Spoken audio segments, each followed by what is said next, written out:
एक बार ब्रह्मा जी अपने जन्मदिन पर अपने द्वारा बनाई गई सृष्टि के बारे में सोच रहे थे। उन्हें लग रहा था कि उन्होंने सृष्टि का विस्तार करके भूल की है। पशु तो आपस में लड़ते ही हैं, देव और असुर भी इससे मुक्त नहीं है। कई बार तो सुर और असुरों का युद्ध बहुत ही भयंकर होता है। आखिर उनका जन्मदिन आया। वह प्रातःकाल उठकर भजन पूजन करने लगे। भजन पूजन करने के बाद वह बैठकर संसार के बारे में सोच रहे थे। तभी उन्हें लगा कि चारों ओर से जय जयकार की ध्वनि आ रही है। उनके पुत्र नारद जी वीणा बजाते हुए और हरि नाम का गायन करते हुए आ पहुँचे। ब्रह्मा जी ने पूछा, वत्स नारद, यह कोलाहल कैसा, जिसका स्वर सुनाई पड़ रहा है? लोग इधर ही बड़े आ रहे हैं। ये कौन लोग हैं जो ब्रह्मलोक में धावा बोलने आ रहे हैं?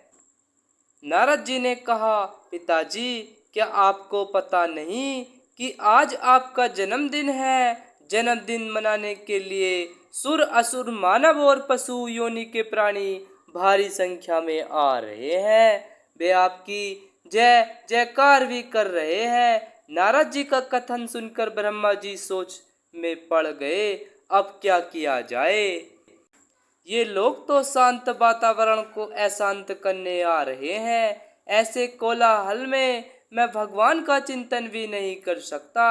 यह सोचकर उन्होंने नारद से कहा, बेड़ा पानी, इन लोगों को रोको, समझाओ, सबको यहाँ मत आने दो। यदि ये सभी लोग यहाँ आ गए तो ब्रह्मलोक की शांति भंग हो जाएगी।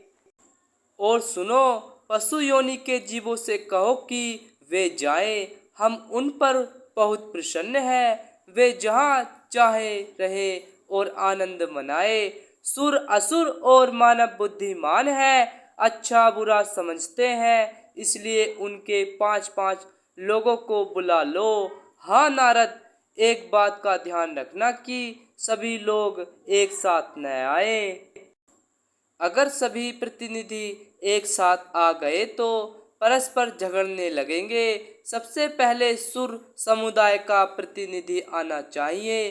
वे जब चले जाएं तो असुरों के प्रतिनिधि को आने देना। उसके बाद मनुष्यों के प्रतिनिधि से मिलूंगा।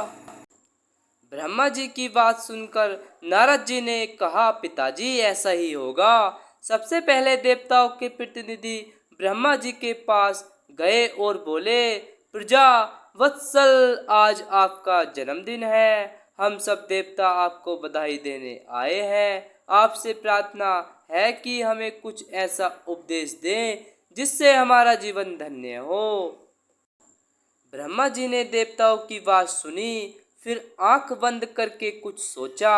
उसके बाद कहा, जाओ, दयामय जीवन बिताओ। इसके बाद असुरों की बारी आई। असुरों ने भी ब्रह्मा जी का गुणगान करके कहा, पितामह, हमें कुछ भी ऐसा आशीर्वाद दे कि हमारा कुल उन्नति करे, हम लोग सुख से रहें। ब्रह्मा जी ने उन्हें भी दया की सीख दी। अब मानवों की बारी थी। नारद जी ने मानवों के प्रतिनिधि से कहा, जाओ, ब्रह्मा जी से तुम लोग भी आशीर्वाद ले लो। मनुष्यों का प्रतिनिधि मंडल भी ब्रह्मा जी के सम्मुख उपस्थित हुआ। प्रार्थना की उनका भी कुछ इस प्रकार मार्गदर्शन किया जाए कि धरती पर मानव प्रसन्नता पूर्वक रह सके। ब्रह्मलोक से सुर असुर और मानव दया का आशीर्वाद लेकर आए। लेकिन उनकी समझ में न आया कि ब्रह्मा जी ने सभी को दया का ही आशीर्वाद क्यों दिया। बल दे सकते थे, बुद्धि का आशीर्वाद दे सकते थे और संगठित होकर जीवन बिताने की समझ दे सकते थे। वे सब यह सोच ही रहे थे कि नारद जी वहां आ पहुंचे। सब लोगों ने अपनी शंका नारद जी के सामने रखी। कहा, देवर्षि, अब हमें क्या करना चाहिए? नारद जी ने देवताओं से कहा, परमात्मा ने तुम्हें योग्य बनाया है, सब प्रकार का सुख तुम्हें दिया है, इसलिए दर्प छोड़ो, अभिमान न करें। अब असुरों ने पूछा कि हमारे लिए क्या आज्ञा है। तब नारद जी ने कहा, तुम लोगों में बल है, तुमने विज्ञान का सहारा लेकर प्रकृति पर विजय प्राप्त की है, इसलिए तुम लोगों के लिए दया का अर्थ दया है।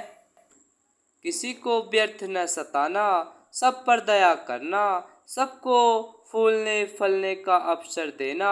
अब बारी मनुष्यों की आई। नारद जी ने उन्हें कहा, ब्रह्मा जी का कहना है कि तुम लोग दान में जीवन बिताओ, जो कुछ अर्जित करो उसमें से 10वां भाग किसी निर्धन, अपाहिज या समाज के उपेक्षित लोगों के लिए निकाल दो। अगर तुम्हारे पास पैसा है, बल है, तो लोगों की भलाई के लिए तालाब खुदवाओ, धर्मशाला बनवाओ, जहाँ पथिक विश्राम कर सकें। इस प्रकार ब्रह्मा जी ने देव, असुर और मानव सभी को दया का वरदान देकर जन्मदिन मनाया।